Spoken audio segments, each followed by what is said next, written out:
سنا ہوگا مولا عباس علیہ السلام، یہ تسلیم تو آپ نے ہمیشہ سنی ہوئی ہے کہ مولا نے حکم آ گیا جنگ نہیں کرنی، عباس نے جنگ نہیں کی، یہ سنا ہوا ہے آپ نے.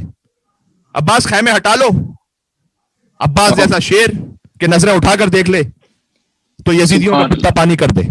بے شک بے شک. لیکن حکم امام آ گیا، عباس نے ہٹا لیے خیمے.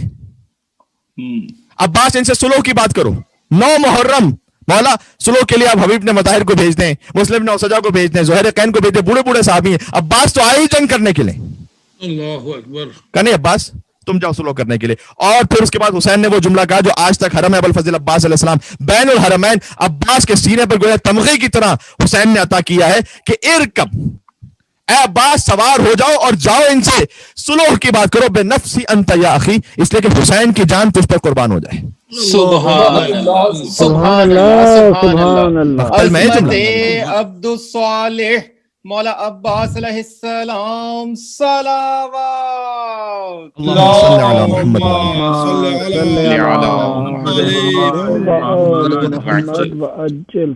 ان کی جان تجھ پر قربان ہو جائے. عباس کا وجود کانپ گیا. مولا آپ حجت خدا ہیں، میں آپ کا غلام ہوں، آپ کی جان مجھ پر قربان ہو جائے. بس عباس کے لیے پھر سہل ہو گیا، جا کے سلوح کی بات کر کے آ جانا. سبحان اللہ. سلوح کی بات کا مطلب کیا ہے؟ یعنی ایک دن کے لیے جنگ ملتوی کرو. وہ بیعت مانگ رہا ہے، اسے تو سلوح اس معنی میں تو ہو ہی نہیں سکتی. اچھا یہ سارے مثالیں آپ کے سامنے، لیکن ایک اور بھی میں اشارہ کرنا چاہوں گا اور آپ کو یاد دلانا چاہوں گا، ذرا توجہ کیجئے گا. اس وقت روئے زمین پر جو سب سے بدبخت ترین انسان ہے وہ کون ہے؟ شمر ہے. بے شک. یہ غلیظ انسان عباس کے لیے امان نامہ لے کر آیا ہے. اللہ اکبر. کیونکہ یہ ملعون جانتا ہے کہ اگر کسی طریقے سے بھی میں نے عباس کو حسین کے لشکر سے نکال دیا تو پھر حسین کا لشکر رہ کہاں جاتا ہے. تمام تر شہیدان کربلا اپنی عظمتوں کے ساتھ ہیں اور بے انتہا شجاع ہیں، لیکن عباس وہ بیک بون ہے حسین کے لشکر کی. سبحان اللہ. بے شک. تو امان نامہ لے کر آیا ہے. اچھا مجھے بتائیے گا، مولا عباس علیہ السلام وہ تو تالی تلویل عصمت ہے، یعنی عصمت کبرا کے ساتھ کی منزل ہے.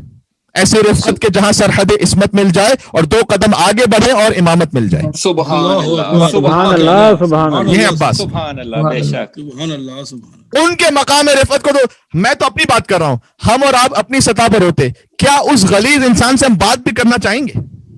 نہیں. ایسے موقع پر سبحان نہیں. اللہ. لیکن حسین کا حکم آ گیا کہ عباس جاؤ سن لو کہ کیا کہہ رہا ہے. یہ تسلیم ہونا. سبحان اللہ. میں کہتا ہوں عباس کی آنکھوں میں خون اتر آیا ہوگا جب اس بدبخت کا چہرہ دیکھا ہوگا، دل پر نشتر چل گئے ہوں گے جب اس کا کلام سنا ہوگا.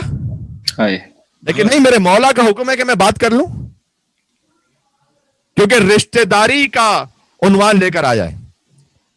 مولا عباس علیہ السلام کی جو والدہ تھی، ان کے قبیلے سے ایک دور کا اس کا تعلق بنتا تھا. تو عرب میں جو قبیلوں کا جو سسٹم ہوتا تھا تعصبیت کا، اس کو استعمال کر کے آیا تھا کہ عباس ہماری تم سے ایک رشتہ داری بنتی ہے. میں کہتا ہوں کہ شمر ملعون جیسا بدبخت انسان بھی رشتہ داری کا نام لے کر آیا تھا تو حسین نے کہا تھا کہ عباس ذرا بات کر لو. یہاں تو سگے بہن بھائی آپس میں بات کرنے کو تیار نہیں ہوتے. سبحان اللہ سبحان اللہ. کتنے ایسے گھرانے ہیں کہ 20 سال گزر گئے، بھائی نے بھائی سے بات نہیں کی ہے، بہن نے بھائی سے بات نہیں کی ہے، پھوپھی سے بات نہیں کی ہے، ماموں سے بات نہیں کی ہے. کیوں؟ اس وقت ہماری شادی کے معاملے میں اس نے یہ کر دیا تھا اور اس نے ہمارے ساتھ 20 سال تک. یہ مومنوں کی میں بات کر رہا ہوں. حسین نے کہا بس بات کر لو. کیا کہنا؟ حسین کا اخی بھی ہے، حسین کا غلام بھی. سبحان اللہ سبحان اللہ. سچے بھائی پر ہزاروں سلام. حسین کا اخی بھی ہے، حسین کا غلام بھی، حسین کی سپر بھی ہے، تیر بھی، حسام بھی. حسین کی زرہ بھی ہے، قمع بھی ہے، سحام بھی.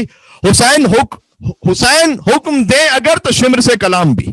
سبحان اللہ سبحان اللہ. کیا کہنے. کچھ بھی کہہ لیں حسین حکم دے اگر تو شمر سے کلام بھی، وگرنہ وہ کجا امیر لشکر حسین. سبحان اللہ سبحان اللہ سبحان اللہ. لیکن امامت کے سامنے تسلیم ہے. عزیزوں یہ کچھ باتیں تھی کہ آج عرض ہو گئیں. ایک خود صلہ رحمی کے حوالے سے بھی آخر میں بات آ گئی. اپنی عمر میں اضافہ چاہتے ہیں صلہ رحمی کیجئے, رزق میں اضافہ چاہتے ہیں صلہ رحمی کیجئے, بھائی بھائی سے کم تعلق کو اچھا کیجئے. غازی ابو الفضل عباس علیہ السلام کا واسطہ ہے. وہ بھائی کے جو اپنے بڑے بھائی کی عزت نہیں کرتا, وہ کیا غازی ابو الفضل عباس علیہ السلام سے کس نام پر اس کی آنکھوں سے آنسو جاری ہوں گے.